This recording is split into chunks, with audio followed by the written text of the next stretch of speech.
اعوذ باللہ من الشیطان الرجیم بسم اللہ الرحمن الرحیم رب اشرح لی صدری ویسر لی امری واحلل عقدۃ من لسانی یفقہوا قولی واجعل لی وزیرا من اہلی ربی زدنی علما ربی زدنی علما ربی زدنی علما آمین۔ بسم اللہ الرحمن الرحیم۔ ہم نے کل منافقوں کے متعلق کچھ مخصوص احکامات پڑھے۔ ان احکامات کے حوالے سے بات آپ کو واضح ہو گئی نا؟ کل ہم نے جو آیت نمبر 88 میں پڑھا، فما لکم فی المنافقین فئتین، تمہیں کیا ہوا، منافقوں کے متعلق تمہارے دو گروہ ہو گئے۔ پھر اس کے بعد قتال کا حکم ہے منافقوں کے ساتھ۔ تو میں نے آپ سے عرض کیا تھا کہ یہ حکومتی سطح کے معاملات ہیں۔ اب میں اس کو اور آپ کو دہرا کر بتا دیتی ہوں تھوڑا سا، کہ وہ لوگ جو دارالحرب میں رہ رہے ہیں، یعنی مسلمان ہوں اور غیر مسلم علاقوں میں رہ رہے ہوں، غیر مسلم اکثریتی علاقوں میں رہ رہے ہیں، ان کے لیے وہاں رہنے کے دو ہی جواز اسلام دیتا ہے۔ یا تو وہ وہاں رہ کر اسلام کو پھیلانے اور اسلامی نظام کے قیام کی کوششیں کر رہے ہیں، اور یا پھر وہ اتنے مجبور ہیں کہ وہ آ ہی نہیں سکتے، جیسے برما والے۔ ٹھیک ہے، اب ان لوگوں کے لیے تو مجبوری ہے، وہ مستضعفین ہیں نا، جیسے آپ نے کل ہی پڑھا ہے کہ اللہ نے کہا تم جہاد کیوں نہیں کرتے مستضعفین کے لیے۔ اور دوسرے لوگ جو ہیں وہ مجاہدین ہیں، وہ جہاد کر رہے ہیں، تبلیغ کر رہے ہیں، کوشش کر رہے ہیں لوگوں کی اکثریت مسلمان ہو، اسلام کا نظام نافذ ہو، ان کے رہنے کا بھی جواز ہے۔ اب جو بغیر کسی بھی سبب کے، کسی بھی معقول سبب کے بغیر بیٹھے ہوئے ہیں وہاں پر، اور اسلام کے خلاف جو غیر مسلم قوتیں کوششیں کر رہی ہیں ان میں حصہ بھی لے رہے ہیں، تو پھر ان کو منافق قرار دیا گیا۔ سمجھ آ گئی بات ہے؟ انڈیا کے پھر لوگ کیا ہوئے؟ یہ لوگوں کے اوپر آپ ایک فتویٰ نہیں لگا سکتے۔ انڈیا میں وہ لوگ بھی بیٹھے ہوئے ہیں جو دن رات دین کا کام کر رہے ہیں، آپ سے مجھ سے بڑھ کر کر رہے ہیں۔ ٹھیک ہے، ذاکر نائک بھی تو انڈیا میں ہی رہتے ہیں، بہت بڑے بڑے جو ہے عالم علماء وہ انڈیا میں رہتے ہیں۔ تو یہ بات ہے کہ انڈیا میں رہنے والوں کا کیا ہوگا۔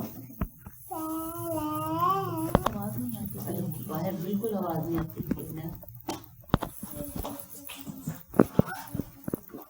اب ایک وہ گروہ ہے، پھر وہ لوگ بھی ہیں جو مجبور ہیں اور نہیں آ سکتے، کیونکہ بھارت ایک بہت بڑا ملک ہے۔ پاکستان بیچارہ ہمارا تو چھوٹا سا ملک ہے، بھارت کے آپ کو پتہ ہے 33 صوبے ہیں یا 32 صوبے ہیں، تو اتنے صوبوں میں بہت سارے ایسے افراد ہیں جو چاہ کر بھی نہیں آ سکتے، اور وہ لوگ بھی ہیں جو مسلمان ہیں مگر ان کی محبت اور ہمدردیاں بھارتی سرکار کے ساتھ ہے۔ تو ہر کسی کے اپنے حال کے مطابق فیصلہ ہوگا۔ ایک جملے میں یہ کہہ دینا کہ بھارت کے مسلمان معاذ اللہ منافق ہیں، یہ بہت بڑی بات ہے۔ یہ حالات کے مطابق فیصلہ ہوگا۔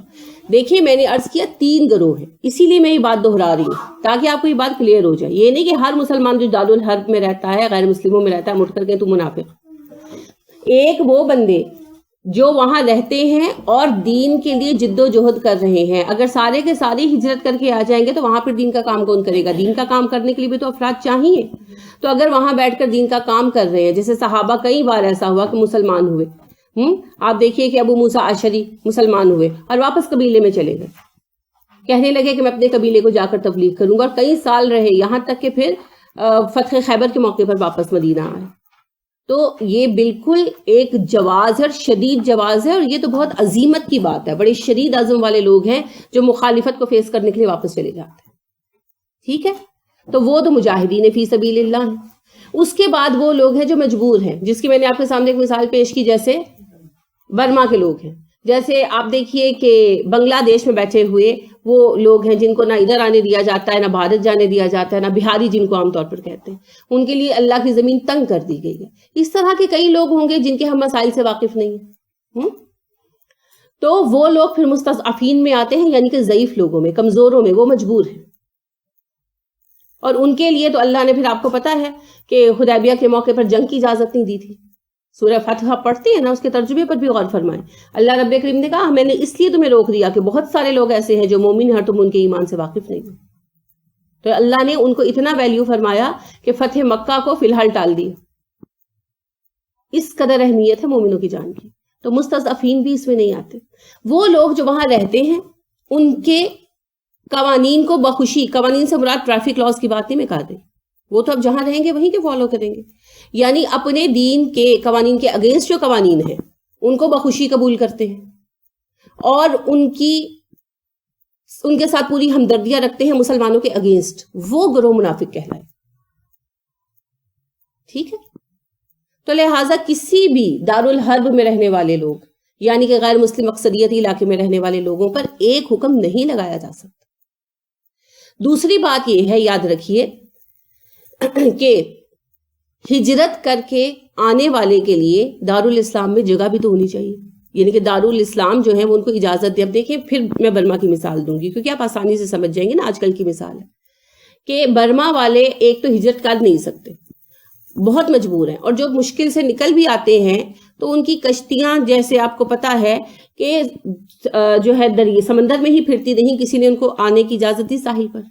کسی نے نہیں دی نا. ترکی کے علاوہ کسی نے ان کے لیے جگہ نہیں کھولی نا. کسی نے انوائٹ کیا کہ اچھا چلو اٹھو یہاں آ جاؤ، سمیت پاکستان کے کسی نے انوائٹ کیا؟ نہیں کیا.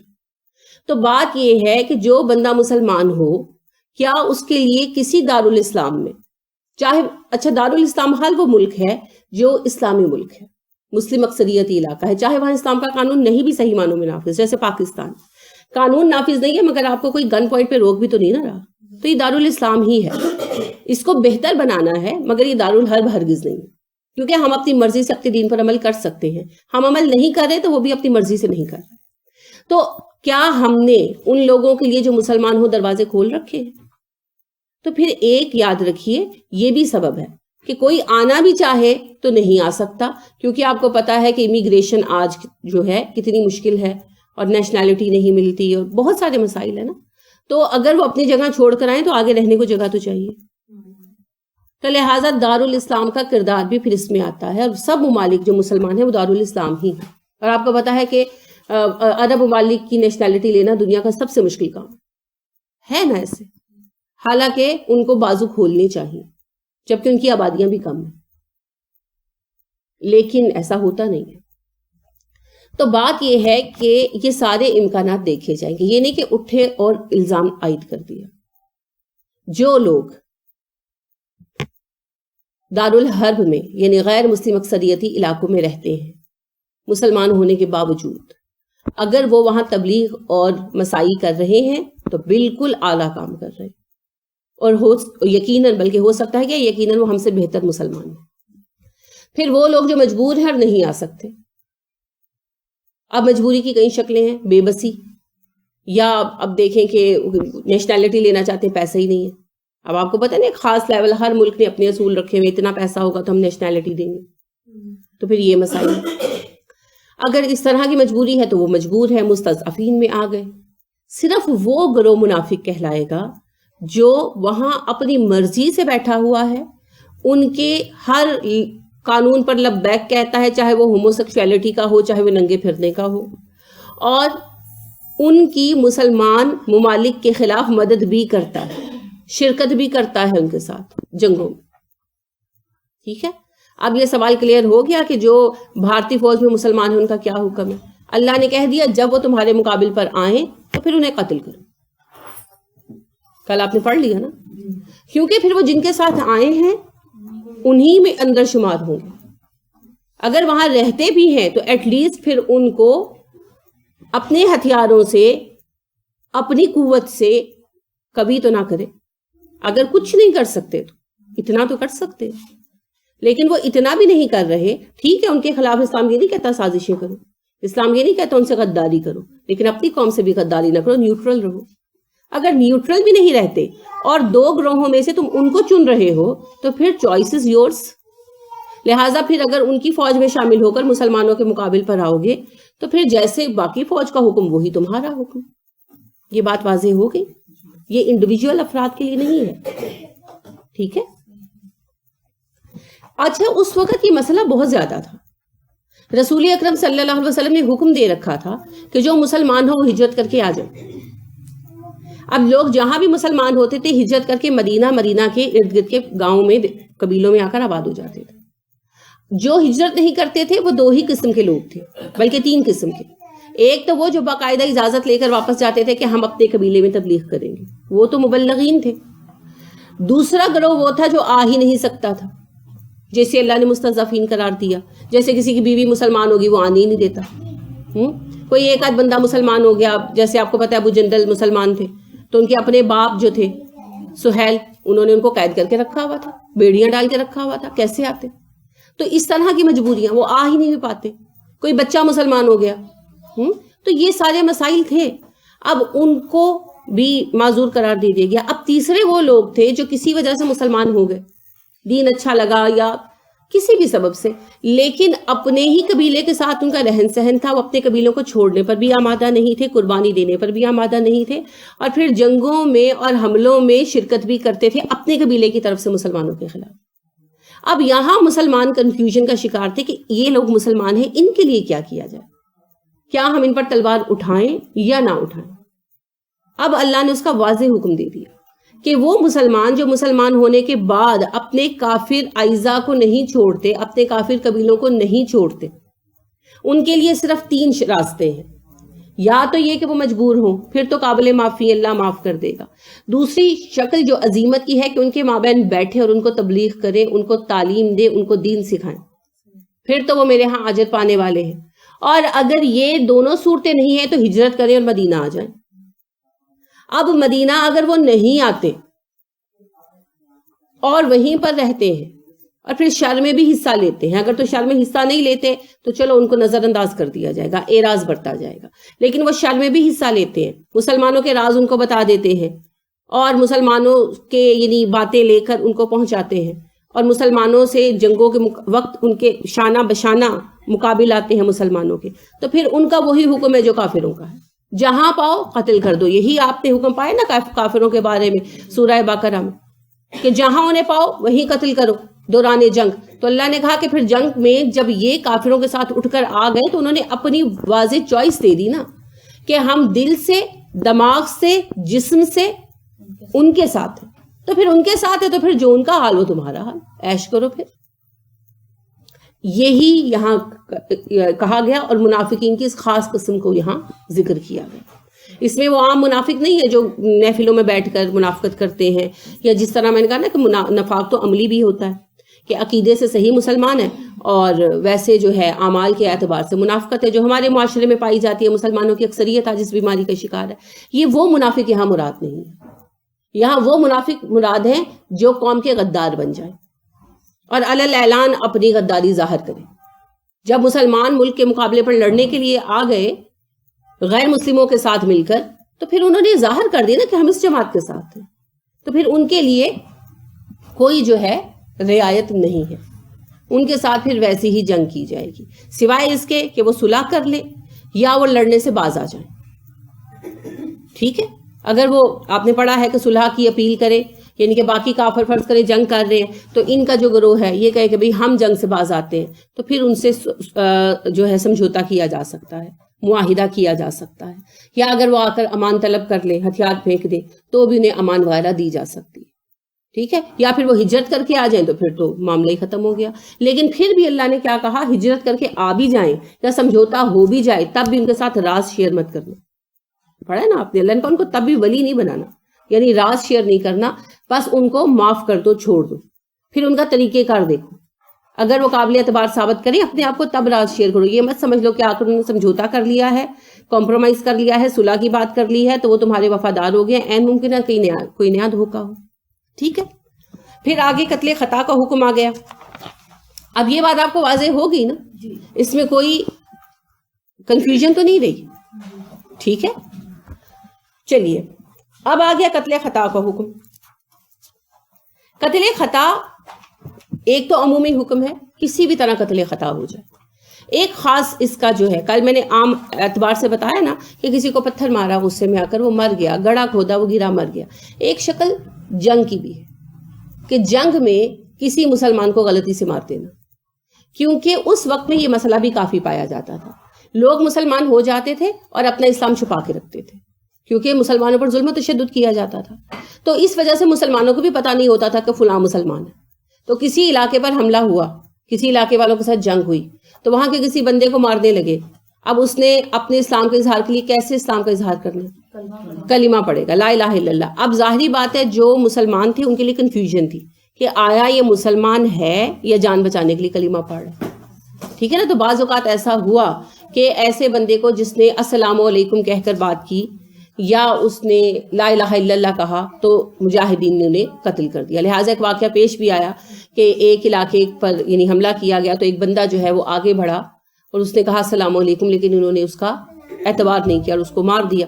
تو آپ صلی اللہ علیہ وسلم نے کہا کہ میں نے تمہیں ایسی باتوں سے منع کیا ہے. مگر صحابہ, ظاہری بات ہے کنفیوژن تھی نا کہ لوگ, مسلمانوں کا شعار تھا اس وقت, السلام علیکم کہنے کا مطلب تھا یہ مسلمان ہے, لا الہ الا اللہ کہنے کا مطلب تھا یہ مسلمان ہے. آپ کو پتہ ہے نا فوجیوں کی جو یونٹس ہوتی ہیں جہاں بھی ہوتی ہیں تو پھر رات کے لیے ایک پاس ورڈ ہوتا ہے ان کا, ہے نا. تو وہ جب پاس سے گزرتے ہیں تو وہ پاس ورڈ بولتے ہیں. وہ سب کو وہ پاس ورڈ پتہ ہوتا ہے پوری یونٹ کو, لیکن باہر کسی کو پتہ نہیں ہوتا. تو وہ کوئی بھی پاس ورڈ ہو سکتا ہے. تو اب وہ ایک حصہ ایک بولتا ہے اور دوسرا حصہ دوسرا بولتا ہے, جس سے کیا پتہ چل جاتا ہے یہ ہماری یونٹ کا بندہ ہے, کوئی آؤٹ سائڈر نہیں. تو آپ سمجھ لیں کہ یہی پاس ورڈ کا کام کرتا تھا السلام علیکم یا لا الہ الا اللہ. اس کا مطلب تھا یہ ہمارا ہی بندہ ہے, چاہے ہم شکل سے نہیں پہچانتے. تو مسلمان کنفیوژن کے شکار تھے, تو بعض اوقات چھوڑ دیتے تھے, بعض اوقات مار دیتے تھے. اب اللہ نے حتمی فیصلہ دے دیا. ٹھیک ہے, اب یہ آپ آگے پڑھیں گے. تو اللہ رب کریم نے پہلے تو یہ بتایا کہ جنگ کے دوران اگر کوئی بندہ مارا جائے اور بعد میں پتا چلے کہ وہ مسلمان ہے تو پھر اس کا قتل کیا ہے؟ قتل خطا. ٹھیک ہے. اب قتل خطا کے لیے اللہ نے کیا کہا؟ ایک غلام آزاد کریں, یہ گناہ کا کفارہ ہے, اور بندے کو مارنے کا بدلہ کیا ہے؟ دیت دینا. ٹھیک ہے. اور اگر وہ حربی علاقے کا بندہ ہو, یعنی وہ ایسے علاقے کا بندہ ہو جن کے ساتھ آپ کی دشمنی چل رہی ہے, جنگ چل رہی ہے, ابھی امن کے حالات نہیں ہیں, لیکن وہ جنگ میں حصہ نہیں لے رہا, یعنی منافقین میں سے نہیں ہے, ظاہری منافقین, کھلم کھلا منافقین میں سے نہیں ہے, اور وہ مارا گیا, تو پھر خون بہا یعنی دیت دینے کی ضرورت نہیں ہے. کیا کیا جائے گا؟ صرف غلام آزاد کر دیا جائے. اور اگر وہ ایسے علاقے کا ہو جن کے ساتھ امن کا معاہدہ ہے تو پھر دوبارہ دیت بھی دی جائے گی اور غلام بھی آزاد کیا جائے گا. اب دیت مسلمانوں میں کتنی ہے؟ 100 اونٹ کی قیمت. ٹھیک ہے, یا 200 گائے یا 2000 بکریاں, یا پھر ان کی قیمت. اب جب یہ معاہد علاقے کے بندے کو مارا جائے تو اگر انہوں نے اپنا کوئی ہوں بہا مقرر کر رکھا ہے, رینسم اپنا کوئی مقرر کر رکھا ہے, تو پھر ان کی بات مانی جائے گی کیونکہ یہ معاہدے کا احترام ہے. ٹھیک ہے. اور اگر ان کا کوئی معروف ہوں بہا نہیں ہے تو پھر مسلمانوں کے مطابق ہوں بہا دیا جائے. ٹھیک ہو گیا. اور آپ نے ایک اہم بات یہ بھی پڑھی اس میں کہ قتل خطا کی صورت میں صرف کیا ہے؟ دیت اور کفارہ. ٹھیک ہے, قصاص نہیں ہے کیونکہ کسی نے ارادے سے قتل نہیں کیا. ٹھیک ہو گیا. وہ آگے قتل عمد کا حکم آ جائے گا. اور اگر جو فرد قتل خطا کا مرتکب ہوا ہے وہ غلام آزاد کرنے کی صلاحیت نہ رکھتا ہو تو کیا کرے؟ 2 ماہ کے مسلسل روزے. اور جو پھر رینسم ہے یعنی کہ جو خون بہا ہے, اگر وہ خود پے نہیں کر سکتا تو پھر حکومت پے کرے گی, کیونکہ معاہدہ حکومت کی طرف ہے نا. اب حکومت دیکھے گی جتنا وہ بندہ دے سکتا ہے اس سے لے گی, اور باقی پھر اپنی طرف سے کر کے حکومتی فنڈ میں سے وہ پے کرے گی. یہ پتہ کیا ہے؟ یہ کسی منافق کے خون کا احترام نہیں ہے, یہ معاہدے کا احترام ہے. یہ معاہدے کا احترام ہے. ومن, اور جو یقتل قتل کرے مؤمنن کسی مومن کو متعمدن جان بوجھ کر, فجزاؤہ تو اس کی جزا ہے جہنم خالدن ہمیشہ رہنے والا ہے، فیہا اس میں، وغضب غضب ہوا اللہ اللہ کا علیہ اس پر، غضب اللہ علیہ اللہ اس پر غضبناک ہوا، ولعنہ اور اس نے لعنت کر دی اس پر، لعنا اس نے لعنت کی اللہ نے، ہو اس بندے پر، وعد اور تیار کیا اس نے لہو اس کے لیے، یعنی اللہ نے اس بندے کے لیے تیار کیا عذاباً عظیما، بہت بڑا عذاب۔ آپ کو نہیں لگتا کہ یہ آیت 24 گھنٹے میں ہر گھنٹے ایک دفعہ ٹی وی پر چلنی چاہیے ترجمے کے ساتھ، ہے نا؟ ٹیررزم رکے گا کہ نہیں؟ جگہ جگہ لگانی چاہیے، رکے گا نا؟ اگر ایک دفعہ بچوں کو یہ بات سمجھ آ جائے کہ ہم لوگ کسی مسلمان کو مار کر جنت میں نہیں جا سکتے، تو کتنے کے بچے ان کے ہتھے چڑھیں گے؟ فرق پڑے گا نا؟ لیکن بدقسمتی سے ان باتوں کے لیے تو وقت ہی نہیں، سمجھ نہیں آتی کہ واقعتاً یہ لوگ جاہل ہیں یا یہ لوگ پلان کر کے ہمیں بربادی کی طرف دھکیل رہے ہیں۔ جو ہمارے سارے کام کرنے والے ہیں، حکومتی عہدیداران بھی اور ہمارے میڈیا والے بھی، کیوں وہ صحیح بات سامنے نہیں لاتے؟ ایک گدھا بھی مر جائے تو اطلاع آ جاتی ہے، ایسے ہی ہے نا، آج کل میڈیا کا یہی حال ہے نا، ایک گدھا بھی مر جائے تو اطلاع آ جاتی ہے، اور ایسی اہم باتیں پہنچانے کے لیے وقت نہیں ہے۔ اچھا، جو دینی پروگرام بھی ہیں ان پر بیٹھ کر عالموں کو مرغوں کی طرح لڑاتے ضرور ہیں، لیکن کوئی ڈھنگ کی بات نہیں کرتے۔ وجہ یا تو کتمان حق ہے، دین کو چھپانا، اور یا پھر فتنہ ڈلوانا۔ اب یہ دلوں کے حال ہے، یہ اللہ جانتا۔ آپ ضرور اس آیت کو عام کیجئے، تفسیر میں سے اس کا حصہ نکال کر نیٹ پر ڈالیں، جو ہے فیس بک پہ ڈالیں، بے شک اس کی تصویر لیں، اسکرین شاٹ لیں، اس کو ڈالیں، اس کو عام کریں۔ کوئی نہ کوئی بچہ تو بچے گا نا۔ آپ کو کیا پتا، کوئی بچہ جس کا ذہن فلوٹ کیا جا رہا وہی آیت پڑھ لے اور رک جائے، اور کتنا فتنہ رک جائے۔ تو اب آپ دیکھیے کہ پھر وہی بات کہ جہادی تنظیمیں، نام نہاد جہادی تنظیمیں جو بچے جوائن کرتے ہیں، تو کیا وہ شہید ہوئے یا نہیں؟ جو بہن اس دن پوچھ رہی تھی، تو بات یہ ہے کہ مسلمانوں کو مار کر کوئی شہید نہیں ہو سکتا، ٹھیک ہے؟ اب دیکھیے اللہ فرما رہے ہیں جس نے جان بوجھ کر ایک مسلمان کو بھی مارا، ایک مومن کو بھی مارا، اس کا ٹھکانہ ہمیشہ کے لیے جہنم ہے، اللہ اس پر غضبناک ہوا اور اللہ نے اس پر لعنت کی اور اللہ نے اس کے لیے عذاب عظیم تیار کیا۔ نعوذ باللہ من ذالک۔ کتنے خطرناک الفاظ ہیں نا۔ خالی جہنم ہی کہہ دینا کافی نہیں تھا، کافی تھا نا۔ جو جہنم میں گیا اللہ ناراضی ہوئے تو گیا، مگر اللہ کیوں ایک ایک بات الگ الگ کر رہے ہیں؟ تاکہ سمجھ لو اور خون کو ہلکا مت سمجھو۔ جہنم میں جاؤ گے مغضوب ہو جاؤ گے۔ مغضوب ہونے کا کیا مطلب ہے؟ معافی نہ ملے گی، اللہ ناراض ہو جائے گا۔ ایک تو جہنم میں جانا ہے نا اپنے گناہ کی وجہ سے، اور اللہ اس گناہ کی حد تک ناراض ہے، ویسے ایز اے پرسن ناراض نہیں ہے، تو امید ہے کہ چلو کبھی معاف کر دیں گے، شفاعت والا سلسلہ ہو جائے گا۔ لیکن جس سے اللہ غضبناک ہے اس کی تو شفاعت نہیں ہوگی، اس کے حق میں تو قبول نہیں ہوگی۔ پھر اس کے بعد کہا اور اس پر لعنت کر دی اللہ نے۔ آپ کو پتا ہے لعن کا کیا مطلب ہے؟ معافی نہ ملنا۔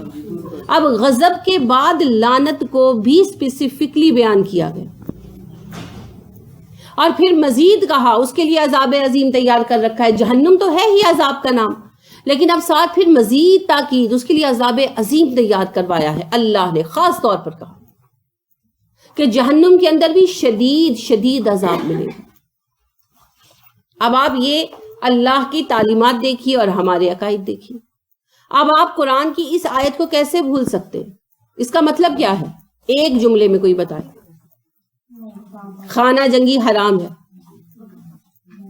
کہ نہیں؟ کوئی اور مطلب نکلتا ہے؟ خانہ جنگی حرام ہے، یہود پر بھی حرام تھی نا، وہ بھول گئے اور انہوں نے لڑنا شروع کر دیا آپس میں۔ تو پھر اللہ نے کیا کہا؟ اللہ نے ان کے اس رویے پر جب تبصرہ کیا تو کیا کہا؟ افتؤمنون ببعض الکتاب وتکفرون ببعض، تم کتاب کے کسی حکم پر ایمان لاتے ہو، کسی پر نہیں لاتے، تو جو تم میں سے ایسا کرے گا اس کی جزا صرف ایک ہے، خزی فی الحیات الدنیا ویردون الی اشد العذاب وفی الآخرۃ یردون الی اشد العذاب، اور آخرت میں وہ شدید عذاب کی طرف لوٹائے جائیں گے، دنیا میں رسوا کر دیے جائیں گے۔ تو یہ مینوان وہی فعل نہیں ہے جو یہود کرتے تھے، ہے نا؟ تو یہ کہاں کا جہاد فی سبیل اللہ آ گیا؟ یہ تو فساد ہے، یہ جہاد نہیں ہے۔ کسی مسلمان کو مار کر دائمی جہنم ملے گا، لعنت ملے گی، اللہ کا غضب ملے گا اور خصوصی عذاب ملے گا۔ اللہ نے کہا نا، دیکھیں جہنم جب کہہ دیا تو اس میں عذاب تو آ گیا، مگر اللہ آیت کے آخر میں خاص طور پر کیا کہہ رہے؟ وعدہ، اور اس نے تیار کیا ہے، یعنی اللہ نے تیار کیا ہے، لہو اس بندے کے لیے، اس قاتل کے لیے، عذاباً عظیماً، بہت بڑا عذاب، خصوصی سزا۔ تو جو لاکھوں بے گناہوں کو مار رہے ہیں، ابھی تک جتنے لوگ مرے ہیں آپ ان کی تعداد نکالیں تو کہاں تک پہنچتی ہے؟ تو آپ دیکھیں جو ہزاروں، پاکستان میں ہی ہزاروں افراد مرے ٹیررزم کا شکار ہو کر، تو مارنے والے جنتی کیسے ہو سکتے ہیں؟ لاکھ وہ کسی جہادی تنظیم کا حصہ، یہ فرق۔ اور اب آپ کو یہ بھی پتا چلا کہ فوج جب مارتی ہے ٹیررسٹوں کو تو ان کے پاس جواز ہے، پتا چلا نا، کیونکہ وہ غیر مسلموں کے مقاصد کو پورا کرنے کے لیے یہاں پر کام کر رہے ہیں، ہے نا؟ تو جب فوج ان کو مارتی ہے تو اللہ نے کیا کہا؟ جہاں پاؤ قتل کر دو، جواز ہے تمہارے پاس، جب وہ غیر مسلموں کے مقاصد پورے کر رہے ہیں۔ کیونکہ اگر ایک ہندو آ جائے نا یہاں پر، یا ایک عیسائی آ جائے، ایک یہودی آ جائے اور کسی کو قتل کرے، تو اس کے خلاف لوگوں کو متحد کرنا بہت آسان ہے، لیکن ایک مسلمان ہی کے خلاف مسلمان کو اکٹھا کرنا بہت مشکل ہے، فساد پڑتا ہی تب۔ اسی لیے تو ان جیسے لوگوں کو انسٹال کیا جاتا ہے جو اسلام کے نام کے اوپر یہ سارا فتنہ پھیلا رہے ہیں۔ اب ان کے خلاف فوج کا لڑنا کیا ہے؟ اسلام کا جہاد، قتال فی سبیل اللہ۔ اور ان لوگوں کا لڑنا کیا ہے؟ فتنہ، وہ فتنہ جس کے لیے اللہ نے کہا تب تک لڑو جب تک فتنہ ختم نہ ہو جائے۔ رسول اکرم صلی اللہ علیہ وآلہ وسلم نے ارشاد فرمایا، اللہ کی قسم اگر ایک مسلمان کے قتل میں ساری مخلوق شریک ہو جائے تو اللہ سب کو جہنم میں ڈال دے گا۔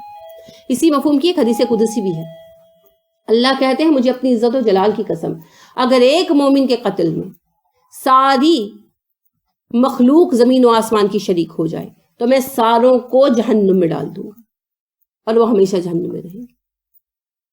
ایک مسلمان کے قتل میں مومن کا بڑا وقار ہے اللہ کے ہاں۔ میں نے آپ سے ابھی عرض کیا، حدیبیہ کے موقع پر مسلمان اگر جنگ کرتے تو مکہ تب بھی فتح ہو سکتا تھا، مگر اللہ رب کریم نے صلح پر زور دیا اور مسلمان واپس آئے۔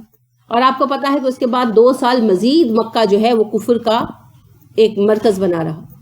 اللہ نے یہ گوارا کر لیا، مگر اللہ نے مسلمانوں کو حملہ کرنے کی اجازت نہیں دی، صرف ان مسلمانوں کی وجہ سے جو مکہ میں موجود تھے اور اپنا اسلام چھپائے ہوئے تھے، اور مسلمان ان کے ایمان سے واقف نہیں تھے۔ اور اللہ نے سورہ فتح میں وجہ بھی بیان کی کہ ہم نے تمہیں اس لیے روکا کہ وہاں ایسے مسلمان ہیں جن کے اسلام کا حال تمہیں علم نہیں ہے، تو تمہارے ہاتھوں نادانی میں وہ بیچارے مارے جائیں۔ آپ دیکھیے اتنی اہمیت ہے اللہ کے نزدیک ایمان والوں کی کہ اللہ نے اپنے خاص مرکزی گھر کو مزید 2 سال شرک کی نجاست میں رکھنا گوارا کر لیا، لیکن مسلمانوں کی جان جائے یہ گوارا نہیں کیا۔ اتنا بڑا اللہ نے مسلمانوں کی زندگی کے لیے کمپرومائز کیا۔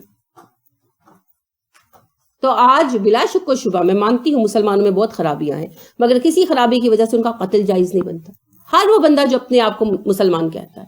اسی لیے میں نے آج آپ کو منافق کے قتل کے جواز کی وضاحت دوبارہ کی، کہ اس کا مطلب یہ نہیں ہے کہ آپ میں سے کوئی کسی کو منافق سمجھے اور اس کو حق مل گیا کہ اس کو قتل کر دے۔ یہ حکومتی لیول کی بات ہے، اور یہ ان لوگوں کے متعلق ہے جو دارالحرب میں رہتے ہیں، یعنی غیر اسلامی علاقوں میں رہتے ہیں، اور پھر غیر اسلامی حکومتوں کی پوری مدد کرتے ہیں مسلمانوں کے خلاف اور جنگ میں مد مقابل آتے ہیں۔ تو جب وہ جنگ میں مد مقابل آئے تو انہوں نے اپنے اس فعل سے ثابت کیا کہ ذہنی طور پر، دلی طور پر اور جسمانی طور پر وہ ہر طرح ان کے ساتھ ہیں، تو اس وجہ سے پھر ان کے ساتھ جنگ کرنا اور ان کو قتل کرنا جائز قرار دیا ہے۔ ٹھیک ہے، کیونکہ چوائس ان کی اپنی ہے، اس وجہ سے۔ باقی کسی مسلمان کے لیے ہمیں یہ حق نہیں ہے کہ ہم اس کو قتل کرنے کی پلاننگ کریں۔ اور آپ دیکھیے کتنی بڑی بات ہے کہ اللہ رب کریم نے کہا اگر پوری مخلوق شریک ہوگی میں سب کو جہنم میں ڈالوں گا۔ اب وہ بچہ جو وہ یونیورسٹی میں مارا گیا، مردان یونیورسٹی میں، جتنے بچے شریک ہوئے،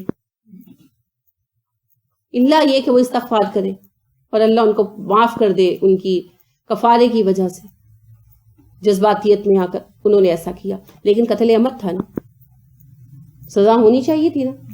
اچھا ہوا ہوئی، کیونکہ ان کا قتل عمد ہے. اللہ کے ہاں معافی نہیں ہے، ہم کون ہے معاف کرنے والے؟ کسی مسلمان کے لیے تلوار اٹھانا مسلمان پر جائز نہیں. رسول اکرم صلی اللہ علیہ وسلم نے صحابہ کو کہا جب تک کافروں سے جنگ ہو خوب جنگ کرنا، جب تمہاری آپس کی جنگیں شروع ہو جائیں تو تلوار مت اٹھانا. لہٰذا آپ دیکھیے کہ ابو طلحہ صحابی ہیں، تو ان کے پاس علی آئے جب حضرت علی اور امیر معاویہ کا معاملہ چھڑا، تو انہوں نے آ کر کہا کہ آپ میرا ساتھ دیں گے؟ تو انہوں نے کہا کہ امیر المومنین بات یہ ہے کہ رسول اکرم صلی اللہ علیہ وسلم کے ساتھ تھا میں ایک دن، تو آپ نے مجھے کہا کہ ابو طلحہ جب تک کافروں سے جنگ ہو خوب اور خوب لڑنا، اور احد پہاڑ پہ وہ پتھر دیکھ رہے ہو؟ تو کہتے ہیں میں نے پتھر دیکھا. میں نے کہا جی. تو آپ نے کہا جب مسلمان آپس میں لڑنے لگے اس پتھر پر اپنی تلوار توڑ دینا، اور میں نے اپنی تلوار توڑ دی. اسی وجہ سے آپ دیکھیے کہ جب مسلمانوں کی باہمی چپلش شروع ہوئی ہے نا، تو اکابر صحابہ میں سے 4-5 ناموں کے علاوہ کسی نے حصہ نہیں لیا. سب لوگ اکابر تو کیا صغار صحابہ بھی نہیں شریک ہوئے. اور یہ سارا معاملہ جو پیش آیا یہ حجاز کی بجائے عراق اور شام میں پیش آیا. امیر معاویہ شام میں تھے، علی رضی اللہ عنہ عراق چلے گئے تھے. وہیں کے لوگوں نے آپس میں باہمی جنگوں میں حصہ لیا کہ صحابہ اس معاملے کو بخوبی سمجھتے تھے کہ کسی بھی معاملے میں ہمیں حد الامکان بچنا چاہیے. تو جو صحابہ شریک ہوئے وہ بیچارے مجبور کر دیے گئے، حالات ایسے بن گئے. اس وقت کے مطابق انہوں نے بہترین فیصلے کیے. کہنے کا مطلب یہ ہے میرا صرف کہ خانہ جنگی مسلمانوں کو منع کر دی گئی. جو صحابہ بیچارے الجھے ان کے لیے بہت مسائل تھے، اس وقت کے اعتبار سے انہوں نے بہترین فیصلے کیے. اللہ ان کے فیصلوں کا ان کو اجر دے گا. لیکن آپ دیکھیے رسول اکرم صلی اللہ علیہ وسلم نے ابو موسیٰ اشعری سے کہا کہ وہ وقت آئے گا فساد کے اعتبار سے مسلمانوں پر کہ ایک مسلمان اپنے گھر میں بیٹھا ہوگا اور دوسرا اس کے گھر میں داخل ہو کر اس پر تلوار بلند کرے گا. ابو موسیٰ اشعری نے کہا اللہ کے نبی صلی اللہ علیہ وسلم اگر یہ وقت مجھ پر آئے تو میں کیا کروں؟ آپ صلی اللہ علیہ وسلم نے کہا ابو موسیٰ میں آپ کو نصیحت کرتا ہوں، آپ وہ کیجئے گا جو آدم کے بیٹے نے کیا تھا. کیا کیا تھا آدم کے بیٹے نے؟ تو مجھے قتل کر دے، میں تجھے قتل کرنے کو دست دراز نہیں کروں.